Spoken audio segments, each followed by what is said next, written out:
Joining me now to give us a little insight into the deal is Andrew Morgan, President for Diageo Europe. Thank you so much for joining us.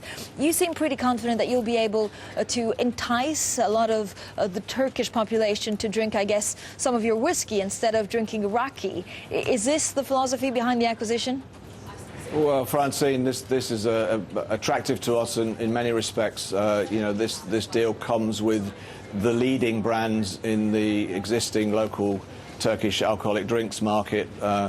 Nearly 80% of the leading category, which is Raki, and then leading position in the fastest growing category, which is vodka.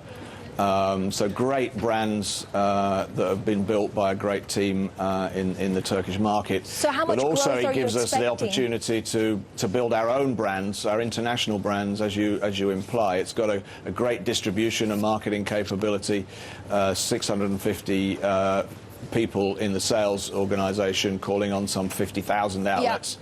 Yeah. So, yeah, we expect to build our own brands and benefit from continued growth from what is a really healthy business. Andrew Morgan, how much of an advantage will the distribution be? How much will that be able to cut costs but also access to more rural areas of Turkey?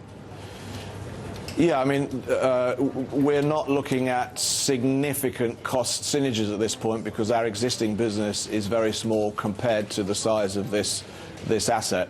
The upside comes in revenue when we are able to access all of that distribution and have our brands sit alongside the leading brands in the local market. Now, there's also been a Turkish tax issue, which, for example, Morgan Stanley says that can be resolved in the next couple of weeks. Is that not going to be a problem? The Turkish Parliament, in fact, passed an opportunity to create an amnesty, a tax amnesty, only last week, and we hope to be able to take advantage of that to resolve that issue. So we don't expect this to be an issue now. Are you expecting any more M&A activity in the future?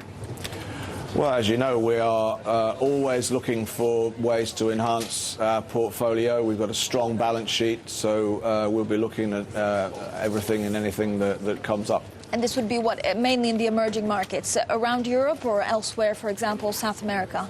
We will assess any opportunity, you know, whatever the geography, but we are particularly keen to build our position in markets where there is an emerging middle class, as is the case here in Turkey, where you've got the number of households earning more than $15,000 set to move from 40% to 60% in the next 3 years.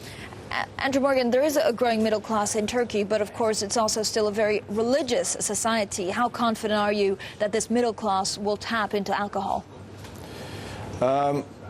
Well, a large proportion of the Turkish population, you know, already drink alcohol. Raki, the key category for Mey Icki, is really an iconic part of the Turkish culture, and the product is drunk very much with food. That's been the case for many, many years, and we'd expect that to continue in the future. Andrew Morgan, thank you so much for joining us.